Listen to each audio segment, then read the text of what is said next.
Andray anjara mivantana amin'ny fivoriam-be fahenina amin'ny fitopolo an'ny firenena mikambana New York ny fa 410 hatramin'ny fa 20 ny volana septambra izao i Madagasikara. Hisy mihitsy ny delegasiona ho any an-toerana fa tsy onona amin'ny fandefasana horonan-tsary na fandraisana anjara mpitaindavitra i Madagasikara raha ny vaovao nampitan'ny filan-kevitry ny minisitra Omaly Alarbi.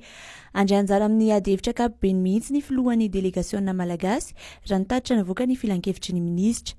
Mbola tsy fantatra treto na ny filoham-pirenena malagasy na ny praiministra no hitarika izany delegasiona amin'ny fivoriam-be fanao isan-taona an'ny firenena mikambana izany.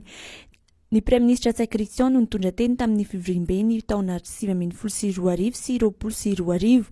Lohahevitra amin'ity taona 2020 ity ny fiatrehana sy fanariana natao aorian'ny valan'aritina COVID-19 ary koa ny fanetsiketsehana ny firenena mikambana.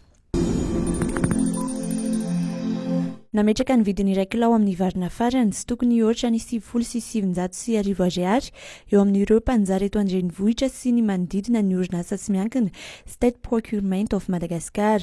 Tao anatin'ny fampahalalana navoaka ny orinasa no namaritra izy fa tsy tokony ohatra ny 2 ariary ny tombony alaina amin'ny iray gony milanja 50 kilao eny amin'ny mpivarotra Amngadiny raha toa kosa ka 3 ariary ho an'ireo mpanjara. Tsy tokony hitovy ihany koa ny vidin'ny kilaon'ny vary ho an'ny faritra rehetra. Raha voafetra ho 50 ariary ny iray gony amin'ny 50 kilao miainga ao Toamasina dia miankina amin'ny toerana marotana azy kosa no hividanan'ny mpanjifa ny iray kilaom-bary.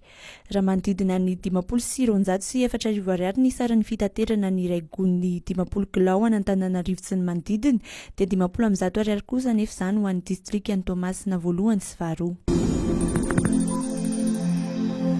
Namoaka ny tetiandro ho an'ny taom-pianarana 2020 ny Ministeran'ny Fampianarana Teknika sy ny Fanofanana Arakasa nandritra ny famoaham-baovao nataon'izy ireo androany 7 septambra. Vinavinaina hidra ny 13 septambra izao ny tompon'andraikitra isanjokajiny eny anivon'ny sampam-pampianarana. Hiditra kosa ny mpampianatra sy ireo mpampiofana herinandro aorian'izay, izany hoe ny 20 ny volana septambra. Raha tsy misy ny fiovana dia hiditra an-tsekoly ireo mpianatra ny 17 ny volana septambra. Ny andro natokan'ny sampam-pampianarana teknika sy ny fanofanana arakasa dia ho tanterana ny 13, 14 ary ny 15 ny volana febroary 2020. Mizara telo ny taom-pampianarana ho an'ity taona ity ho an'ny toeram-pampianarana teknika. Aharitra 12 herinandro ny tapany voalohany izay anomboka ny 17 septambra hatramin'ny 17 ny volana desambra 2020.